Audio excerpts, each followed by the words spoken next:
So section 11.3, this is on angles.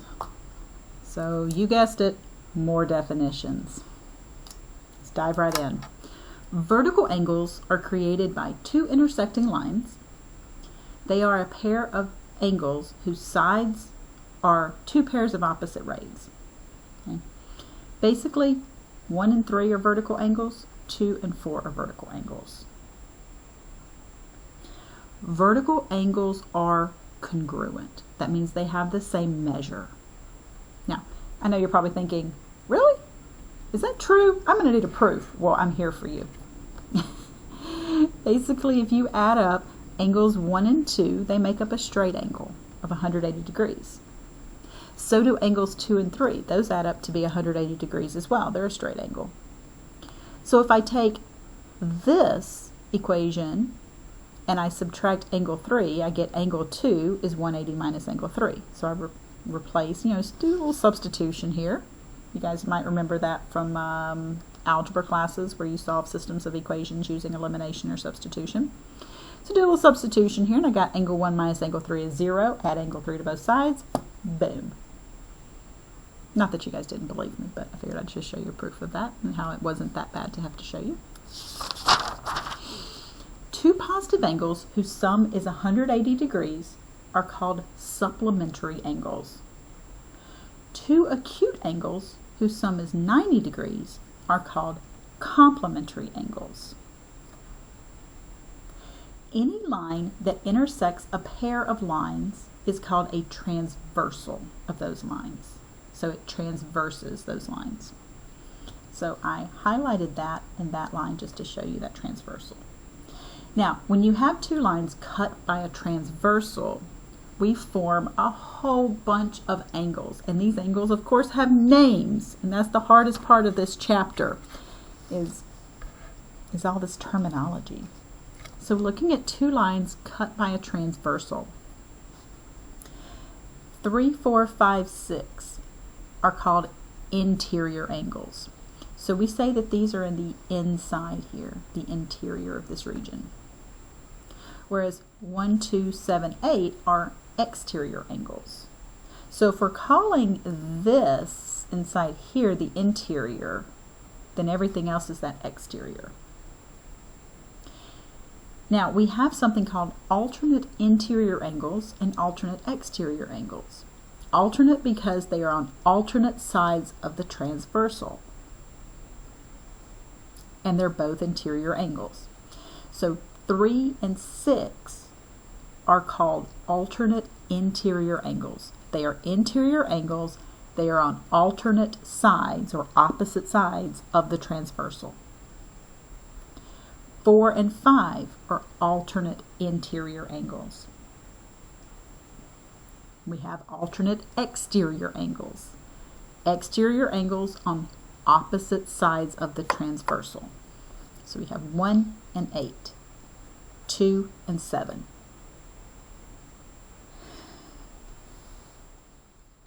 Then we have corresponding angles. It's not a video for me if I don't yawn at least once. So it's because I'm alone. Nobody here. I don't think my dogs are here anywhere. If they are, I don't see them. We'll find out in a minute if one of them starts. Because usually if I'm recording, my dogs decide, you know what? I need to clean my butthole right now. She's recording. We need this, recorded for posterity. All right, so anyway, corresponding angles are angles that are in the same location. So like 1 and 5. See how this one's kind of these 4, it's in like the upper left, and then of these 4, it's in the upper left. 2 and 6, look at these 4, it's in the upper right, these 4, upper right. So it's in the corresponding location. 3 and 7, 4 and 8 are also corresponding angles. Now not only do these have all of these different names, but it turns out that alternate interior angles are congruent. Alternate exterior angles, congruent. Corresponding angles, congruent.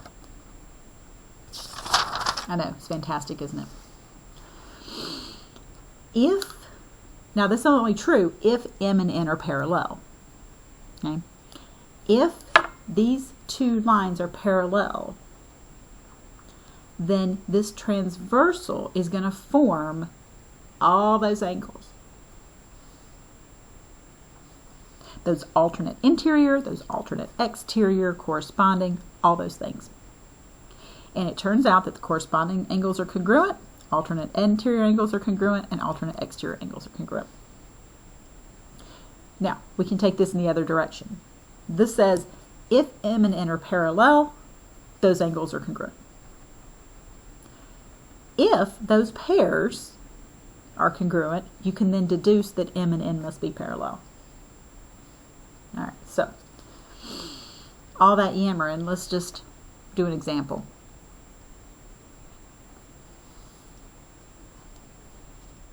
We want to determine, now that's parallel, that's the symbol for parallel.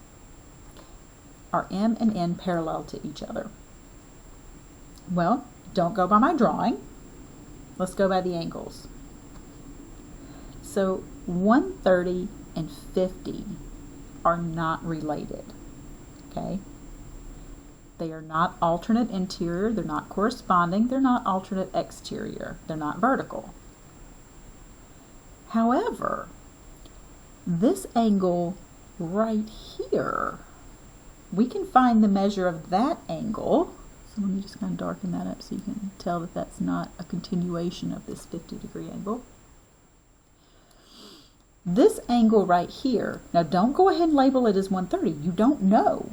You could label that as 130 as alternate exterior angles if these were parallel. We don't know if they're parallel. But I do know the measure of this is 130 degrees, not because of this guy. No. It's because this is 50 degrees. This 130, this red angle right here, is just the rest of the straight line.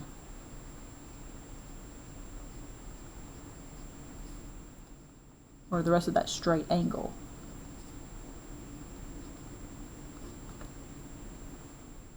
Because 50, so if you start at this transversal and you go over, that's 50, that's the rest of 180 because it connects to the same line. So it's a straight angle.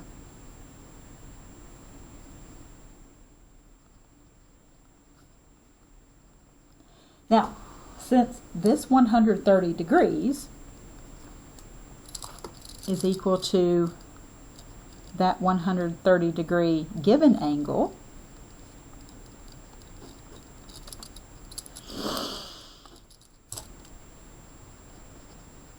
then we know that M is parallel to N. I changed colors on that on this on purpose. So this red 130 degree angle is the same as this black one that was given. All right. The sum of the measures of the interior angles of a triangle is always 180 degrees.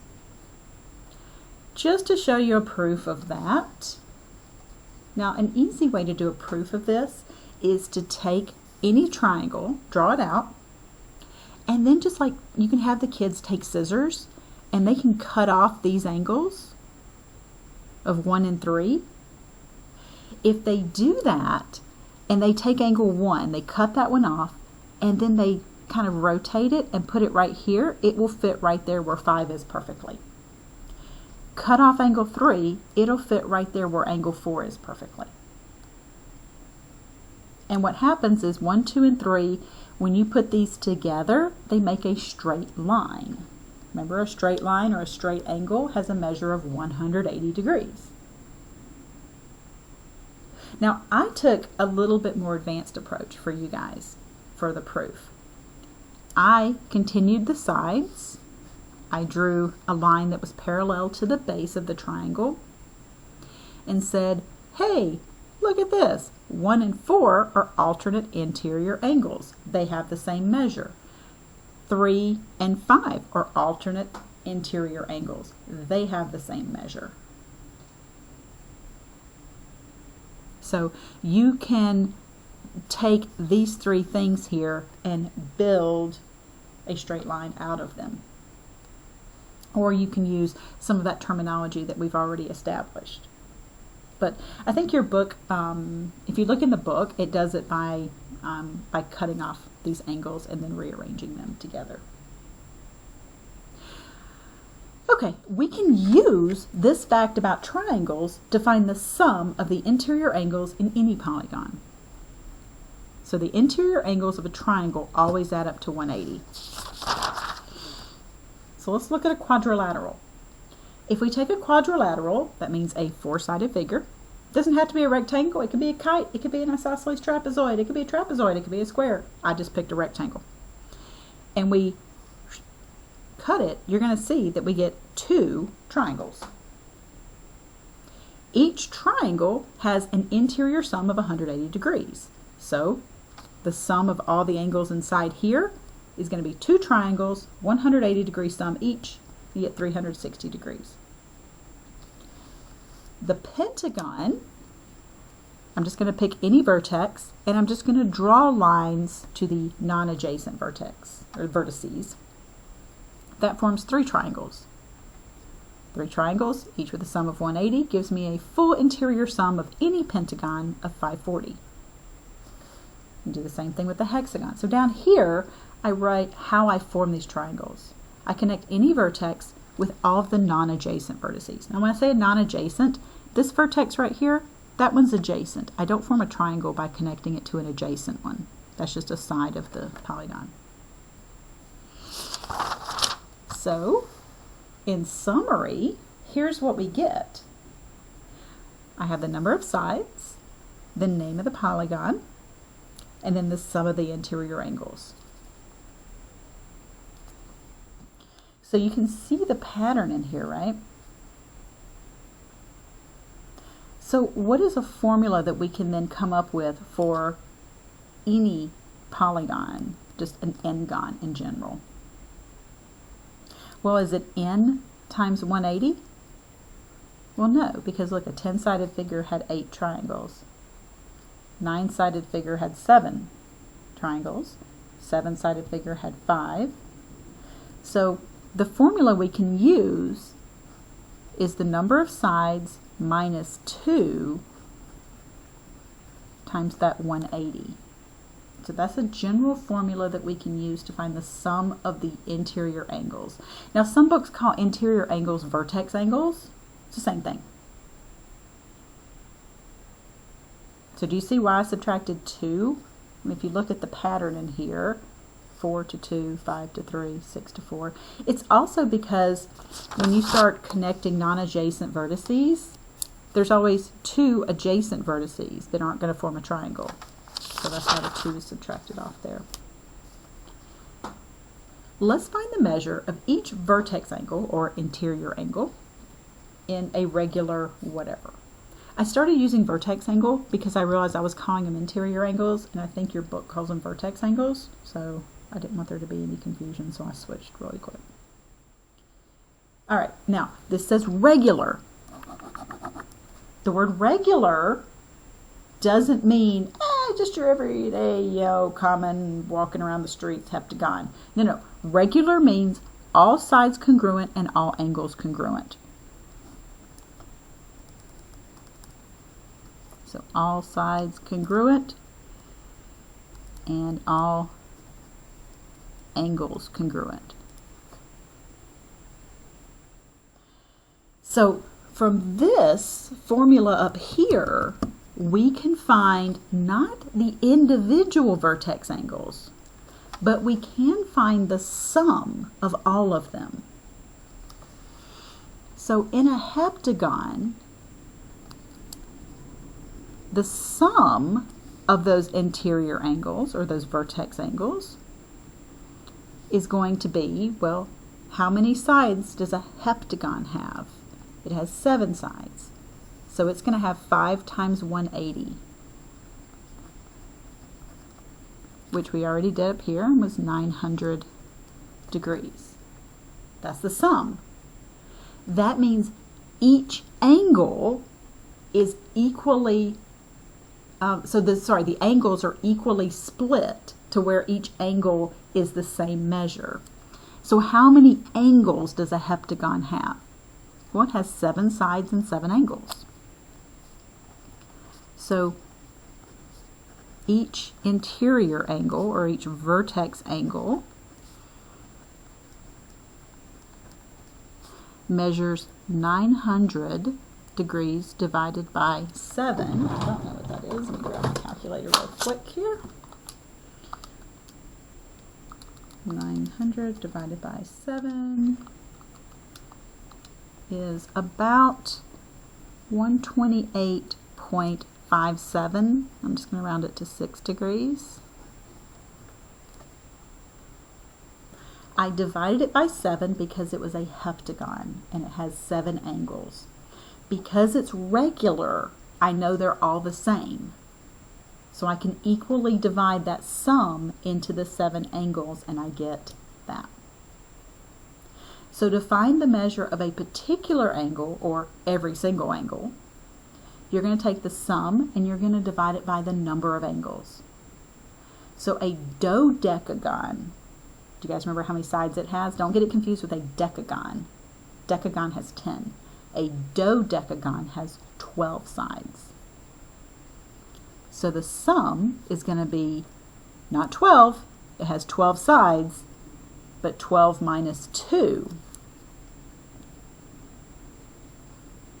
I'm going to go ahead and write that out as I would the formula of 180. That's 10 times 180 degrees, so that's 1800 degrees. So each vertex angle is going to measure 1800 divided by 12 sides. So 1800 divided by 12 is 150 exactly.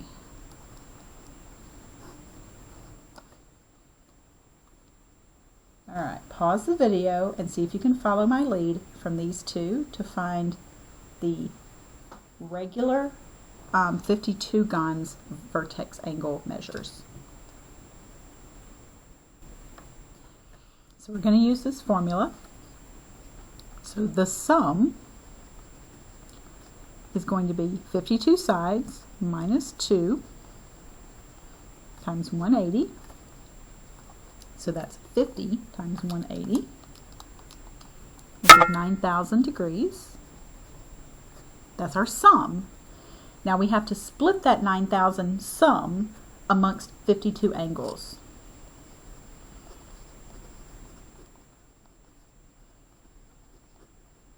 So each vertex angle measures 9,000 divided by 52, and that's about 173.1 degrees.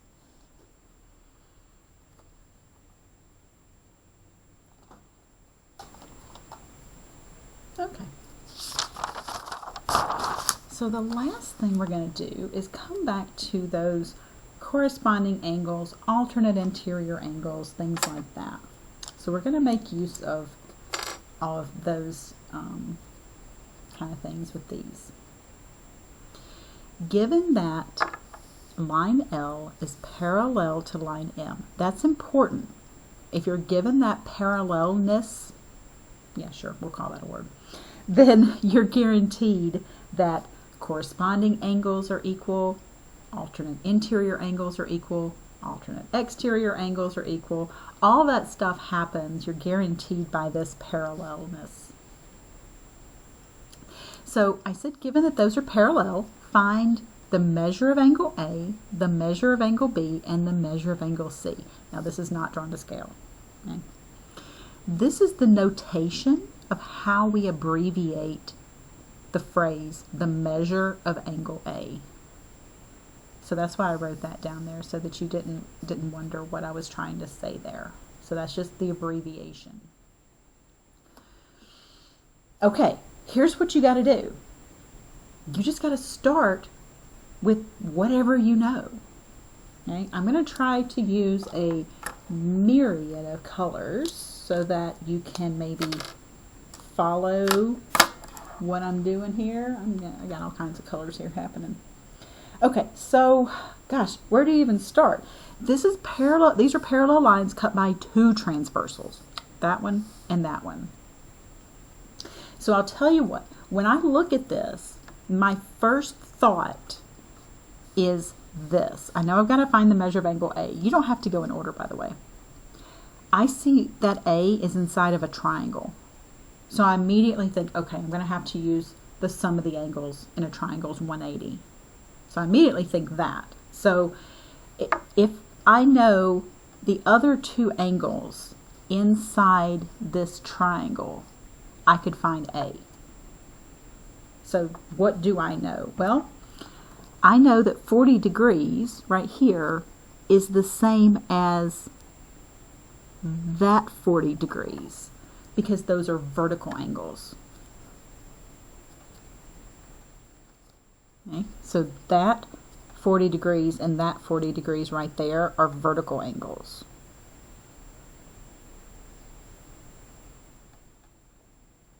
I'm trying to figure out where I want to write it. In case you're wondering why I'm pausing. I'm like, do I want to draw an arrow? Because no, I think I might need to write that. But those are vertical angles. Now, what about the other angle up here, right here in that triangle? Well, that's 150. That means this angle right here is 30 degrees because it's the rest of a straight line. See how this one starts on this line and then ends on the same line? That's the rest of the straight line. So it's the rest of a straight angle. Now I can find angle A. Okay, so angle A right here, let me just try to accent this for you. So I've still got my eyes on this triangle right here. The sum of the angles in the triangle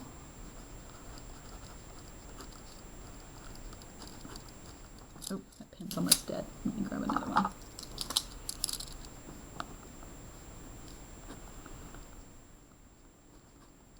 So the sum of the angles in a triangle is 180 degrees.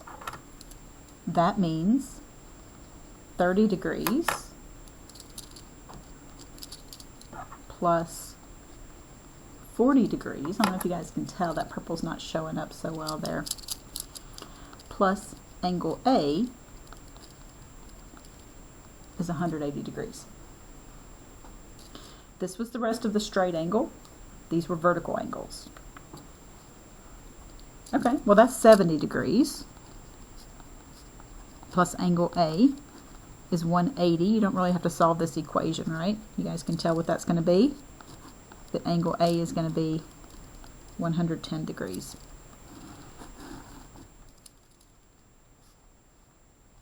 All right, well there's A. Now what? Angle B. What's happening there with angle B? Well, I'm looking at angle B here. See how this is a transversal that's cutting through these parallel lines?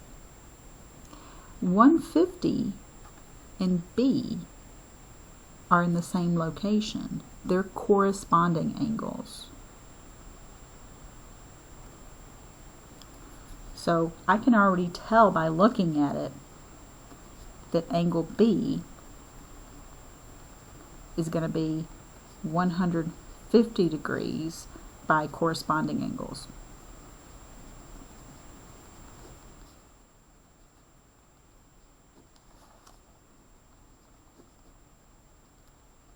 It's always nice when that happens.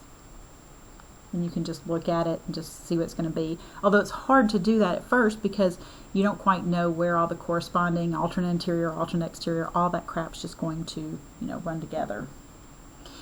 So, okay, are we going to get that lucky with C? Is C and 40 corresponding? No. All right, maybe they're on alternate sides, but this one's an exterior and that one's an interior. Okay, so there goes that theory. Well, let's see. C what does it correspond to?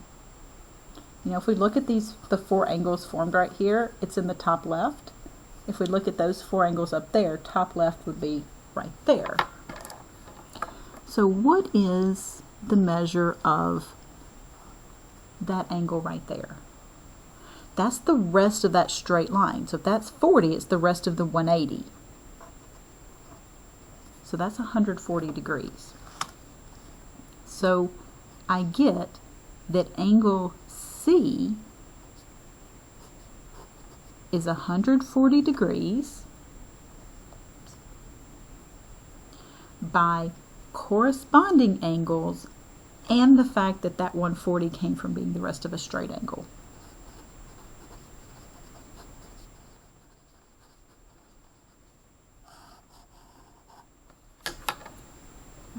So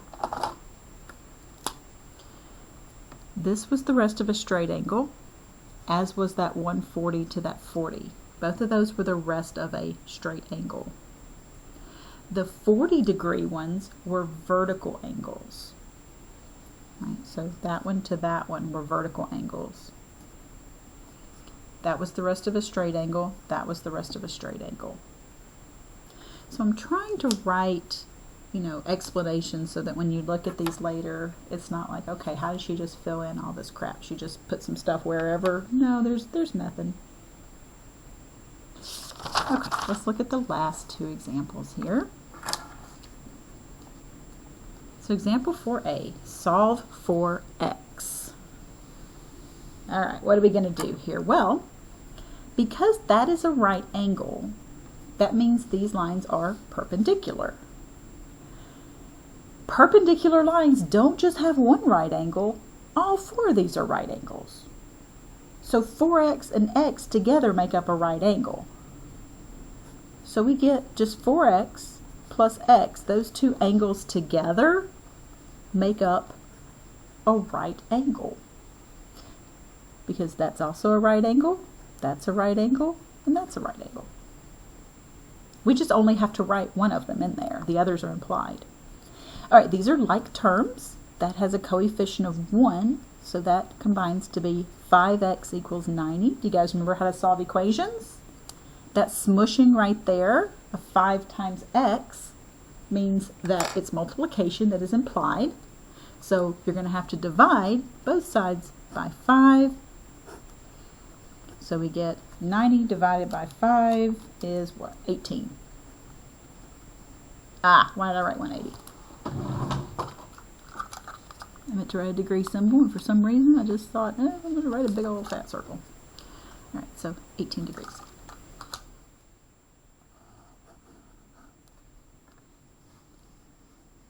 All right, last one here. This is a triangle, and it's a right triangle, which means that all 3 of these together add up to be 180 degrees.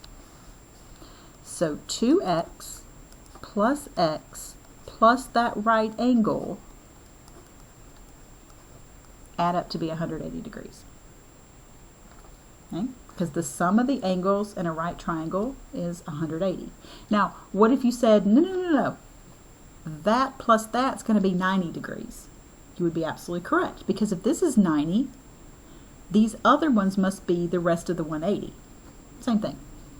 All right, so just like I did before, 2x plus x, like terms, that's going to be 3x plus 90 degrees is 180. We can subtract 90 from both sides and get 3x equals 90. Divide both sides by 3, and I get that x is 30 degrees. That means that this is a 30-degree angle, this is a 2 times 30, that's a 60-degree angle, and that's a 90-degree angle. This is a specific type of right triangle called a 30, 60, 90 right triangle. Okay, so that finishes us up for section 11.3.